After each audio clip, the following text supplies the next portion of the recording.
Michigan beats Ohio State. It sounds great to say. It was a lot of fun to watch, and we're here to break it down here on the Michigan Athletics YouTube channel. Great to see old friends and a former Wolverine on the staff, and, of course, a tremendous playing career. Chris Hunter. You know, Chris, we don't normally get a person who was live at the game on these streams as we get a lot of different alums, but you were there. Tell me about your experience. What was the crowd like, the atmosphere like, and the win like? Yeah, no, this was great, man. Thank you for having me on, Brian. It's always different being in that crowd seat. You know, I spent a decade on the sidelines of Michigan basketball and obviously playing. So getting a chance to just be a fan is excellent, especially in a rivalry game. So coming into this, you got, Trey Burke honoring jersey retirement ceremony, a lot of familiar faces in the building, a lot of guys coming back to support him. So this was a special night just because of that. And then the atmosphere for a rivalry game is always great. So it was fun to be in there and just be a fan for once. And kind of cut loose a little bit in the stands. No doubt. It was a 10-1 run for Ohio State there in that second half. And, Dusty talked about it in postgame. We'll play a few clips with Dusty and Aday.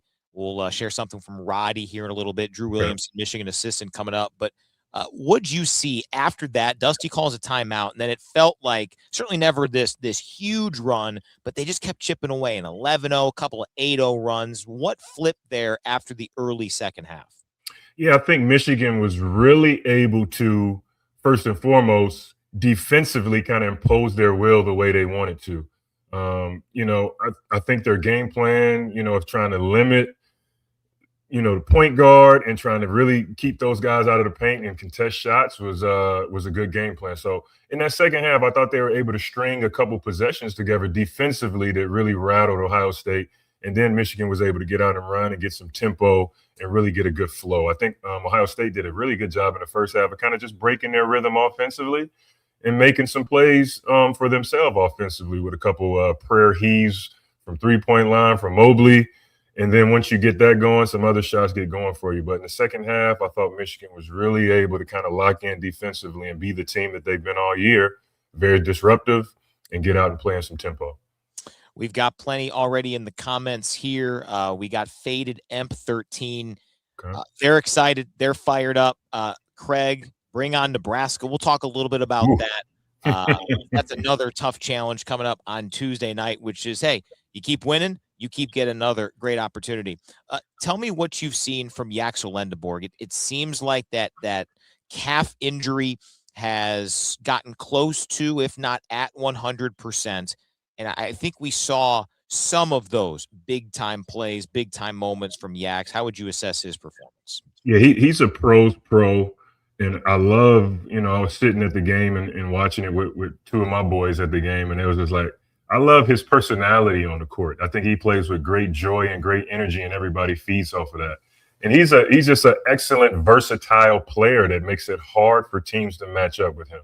At 6'9", and can shoot, can handle, can defend 1 through 5, and he really finishes great around the rim. I was telling, my son tonight too, he has just this knack to find his lane and finish outside his frame with touch, and he's a great second jumper. So when he's able to get out there and impose his will and just be aggressive towards the basket, really good things happen for Michigan. And I love to see the way he just kind of plays within the flow, plays within himself, but when he has opportunities to be aggressive, he does that.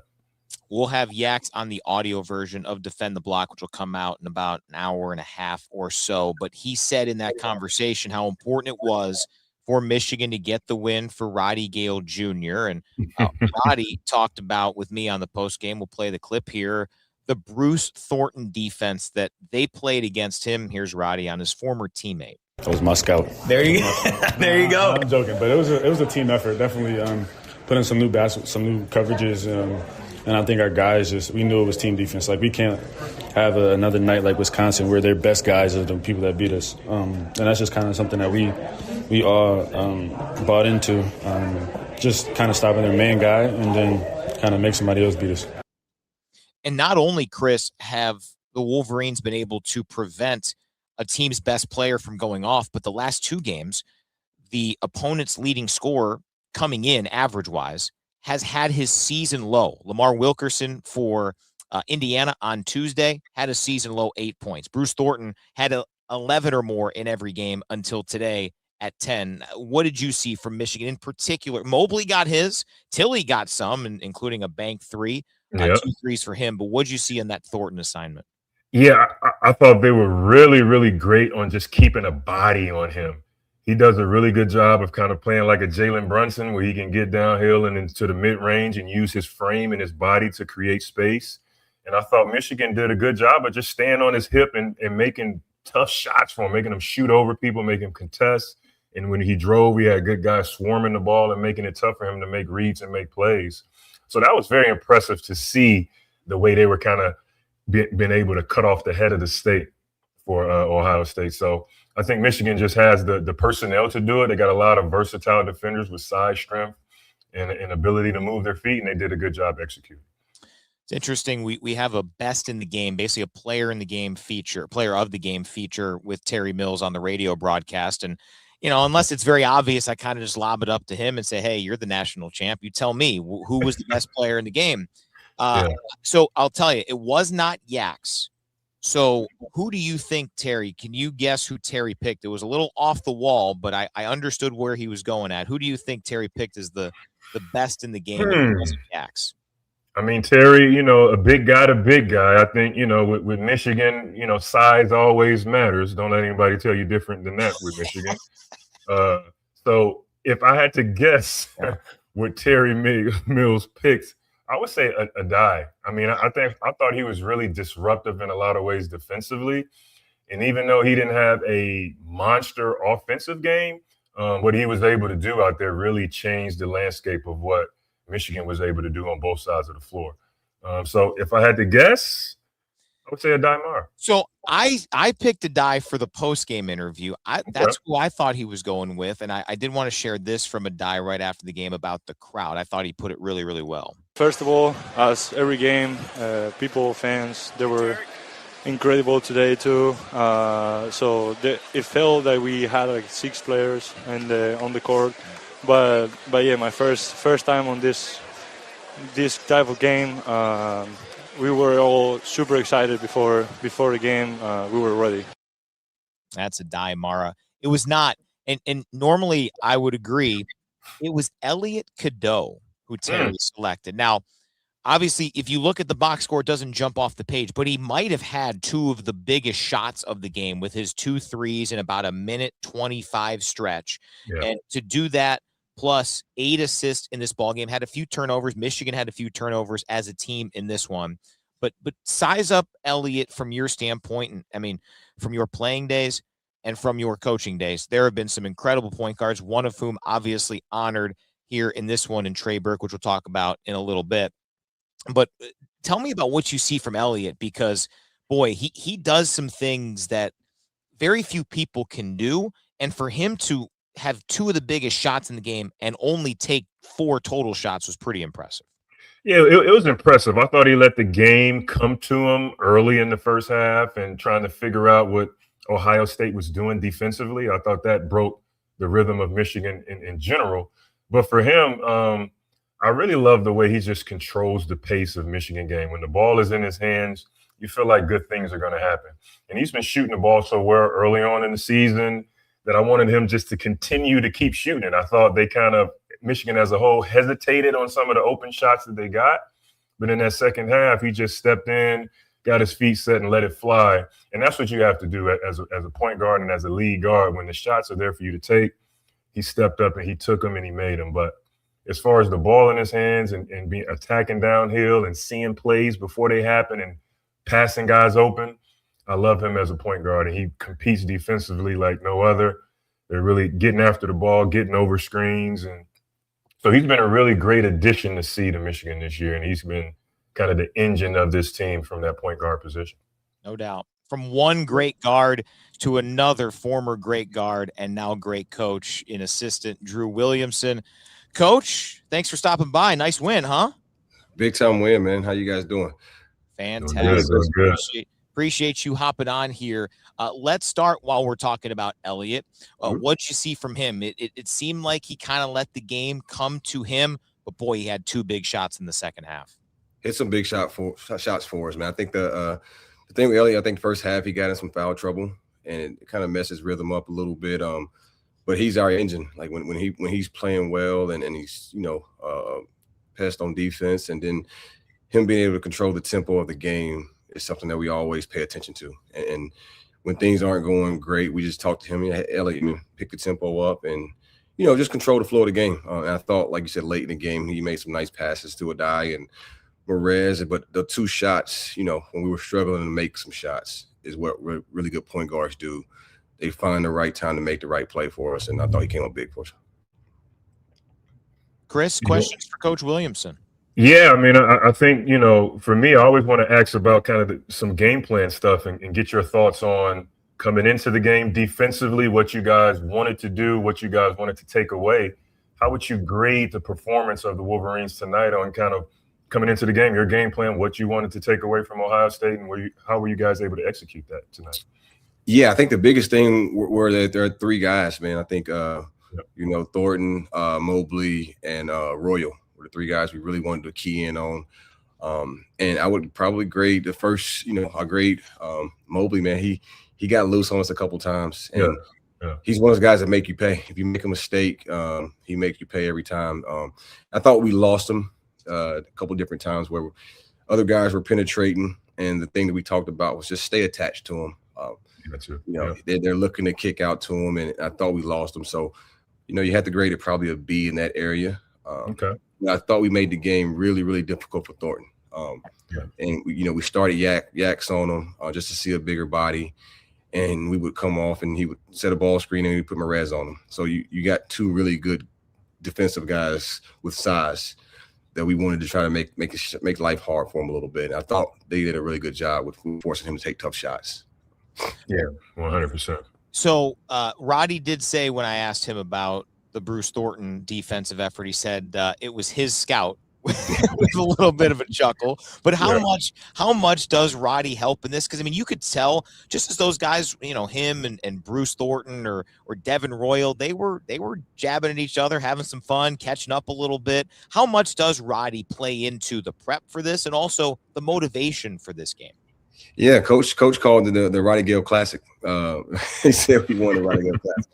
But no, he was a big help on both sides of the ball, actually. The things that they do defensively, we were kind of in his ear about just trying to figure out, what areas can we attack them on the offensive end. And he was such a big help with that. And then he knows the tendencies. He played with Bruce. He played in that system. So he knew exactly some of the tendencies. And, regardless of how much film we watch as coaches, guys that have been in the trenches on that side of the, with those guys, he has way more information. And, again, just an area where we can kind of take advantage of something that we have. Yeah. So, Drew, what type of, adjustments that you guys were able to make in the second half? I know in the first half, just kind of figuring out the different half-court zones they were in, and you guys trying to find your rhythm and find areas to attack. How were you guys able to really get guys organized and settled in the second half? And you guys had some really good success on taking advantage of some of their defensive changes in that second half. We wanted to come down second half. We talked about just coming down and setting early drag ball screens. We were trying to get the ball swung to the second side, the first half, and just coming down and getting a delay action and throwing it to the second side. And they were doing a good job of getting set quickly. So what we wanted to do was just kind of set a drag ball screen, regardless if they were in man or zone, and just flow into some offense. And I thought we started to find some gaps in that defense when they were trying to get set, but we were already in an action, and we started to get loose and get into the paint and got some wide open shots. Yaks, it seems like he's getting healthier and healthier as these last couple of games have come along. And boy, there were a few instances where it just felt like this team needed somebody to go make a play, whether it was offense or defense. Is Yaks close to what you all saw early on in this season? Is he getting there, and what kind of impact did he have tonight? A huge impact. And I think Yaks is a unique player where you can watch him play and it kind of seems like he's not doing a lot. And then you grab a stat sheet and he's plus 15. He's got 6 offensive rebounds. He's scoring in the paint. He's 7 for 13 from the field, I think it was. And you just look at him like, well, he actually really did play well. And he spent time guarding Bruce Thornton. And I think those things that they can get overlooked because he may miss a shot or he may miss a free throw. And you kind of have these expectations of him. But when you sit back, you watch the film, and you look at the stat sheet, like this guy just does a lot on the court where it kind of covers up different areas of our team. And, you know, he's a unique talent. And I think him being able to play to his strengths and feel comfortable not having to force shots is the biggest thing for him. He's a pass first guy. And I think the things that happened for him tonight, he kind of showed it. Man, this will be the last one for me. And always, you know, the first half, I think the bench did a really good job of kind of making some plays and keeping us right there in that fight early on in the game. So talk about guys like Trey McKinney and his ability to come in and just, for me, I'm really impressed by, as a freshman, his ability to defend in a physical way and really buy into everything I know that you guys are teaching him. So talk to me a little bit about the impact of that bench, in particular Trey McKinney in the first half, making some offensive plays and being a guy that you can rely upon defensively to be in the right place. Yeah, credit to those guys. That was another part of our game plan. I mean, we knew we were a deeper team than Ohio State, and we wanted our bench to come in and ready to play. And I think they all did a great job. I mean, from Trey, Roddy, LJ, Will Cheddar. You know, you get those 4 guys off the bench. Again, we talk about it a lot. These guys could start, you know, in most teams in the conference, right? And to buy into that role and to be ready to play is all you can ask for him. You know, but for Trey specifically, you know, I've never seen a guy put in as much work as he does. And so he deserves these moments. And it's one of those things where you feel a guy like he's eventually going to have a breakthrough. And this was a huge game for him, being a lifetime Michigan fan. Yeah. And to be able to make the plays that he made for us, you know, to separate actually. And defensively, he's advanced beyond his years. Yeah. Rarely you have a freshman come out of high school ready to play on the defensive end. That's usually where they lack. But he came in right away, and he takes in every ounce of information that everybody gives him, and he applies it right away. So, you know, kudos to him, his family, and just the pedigree that he brings to our program. You mentioned the plus minus of Yaks at 15. Trey was second at plus 10. So goes to show you in a rivalry game, and one that think back to that exhibition against Cincinnati where it did feel like maybe he had some of the jitters. Mm-hmm. Boy, he's taking that. He's wise beyond his years.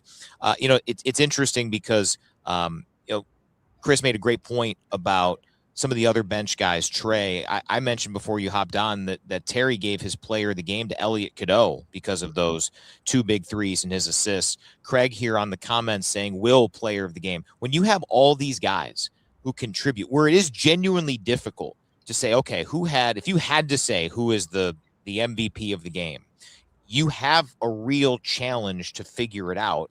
And that, you know, this team, Yaks had such a great quote after the Indiana game saying, you're never going to be on the court wondering when's the next time I'm going to touch the ball, because it just knows it's going to happen. How has that built since the summer to now to come to an 18-1 team, Drew? You know, it starts in the recruiting process. And when we brought all these guys in, we never lied to them. We specifically told them that we were going to do it together. We bringing guys in. We really studied, you know, their games. And, you know, Elliot, Aday, you know, Marez and Yaks, they're all pass first guys. Like they think about the team first. And so you just build on that, and you allow these guys to be able to just grow in it and build these organic relationships with each other. And I think you see it over time. And I felt like the last couple of road trips, you know, our guys have been in the hotel meeting rooms playing, you know, different card games and board games, you know, throughout the night, just building this relationship. And I feel like we've grown a lot over the last, you know, 2-3 weeks since the Wisconsin game, where we kind of needed to kind of have a reset and just get back to what we all bought into at the very beginning when we tried to put this thing together. And I think we're getting back to that spot now. I'll let the last question come from the chat. Craig, Nebraska runs 5 out, much like Wisconsin. what different defensively can we expect against Nebraska's coach? I know this isn't a scout. This is a Mike Boynton Jr., KT Harrell scout coming up on Tuesday night. But, I mean, shoot, Nebraska's been one of the stories in college basketball this season. As you've watched them, I'm not saying give me the scouting report by any stretch, but what has stood out about a Nebraska team that this program's never won an NCAA tournament game, and now they are unquestionably one of the best teams in the country? It's an incredible rise for Nebraska. Yeah, I think just me watching them through scouting other opponents and seeing them, the one thing that stands out to me is their defense. I think you look at there and they have a really good offensive game plan. They have 5 guys that can really shoot the ball at all times, but they are a really connected group defensively, and they can win in any different way. They kind of won some games where they had to score a lot of points, and then they won some games when they just battled throughout the course of a game with a low-scoring game. So defensively, I think that's been the biggest thing that I've noticed just from watching them. It'll be a fun game. I think we both play a very, very similar style offensively, where it's just conceptual, where you kind of just flow into it, and it's not a lot of offensive sets where you can game plan. So we have our work cut out for us, and we're looking forward to it. Drew, can't thank you enough for the time late on a Friday night, but a lot easier when you come up with a win over Ohio State. Are you doing any scouting tonight? You watching some late night games? What do you do now after a win with it's an off day tomorrow, right?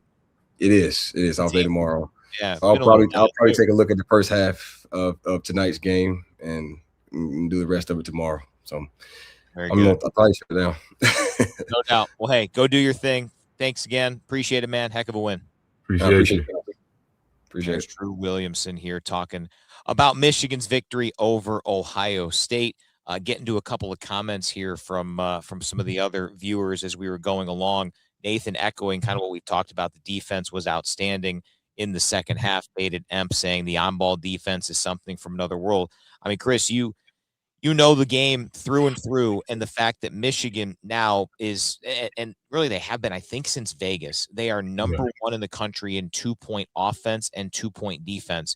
It gives a floor where you can shoot. What was Michigan? 5 of 23 from deep. 5 of 23 from deep, yeah. And you still win by double digits. It's a sustainable model that Michigan possesses there.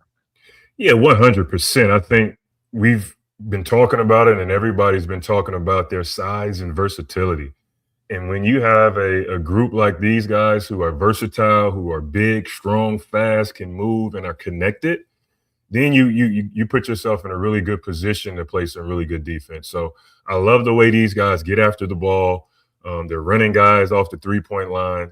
And then when you got big Aday down there and you got big Morez, I call him more easy because he makes it look real easy out there on the offensive glass and then finishing around the rim.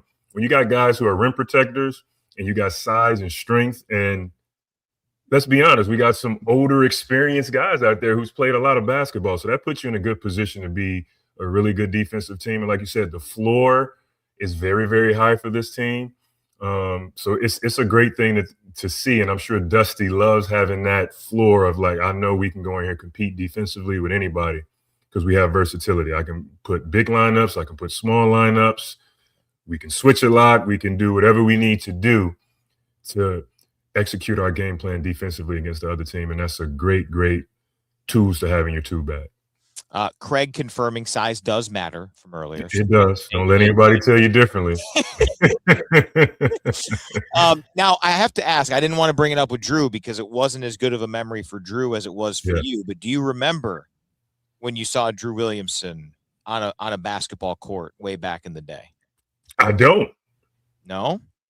So, do you have a story? You know, my mind gets foggy sometimes. I know. I understand. Obviously, I mean, now Drew was a guard. You were big. So, it wasn't probably a lot of one-on-one matchups necessarily. But Drew was on the Old Dominion team that you guys Yes, NIT semifinal, correct? Yes, semifinal. That was yes. Now it's starting to come back. Yeah, okay. Drew had 10 of their 43.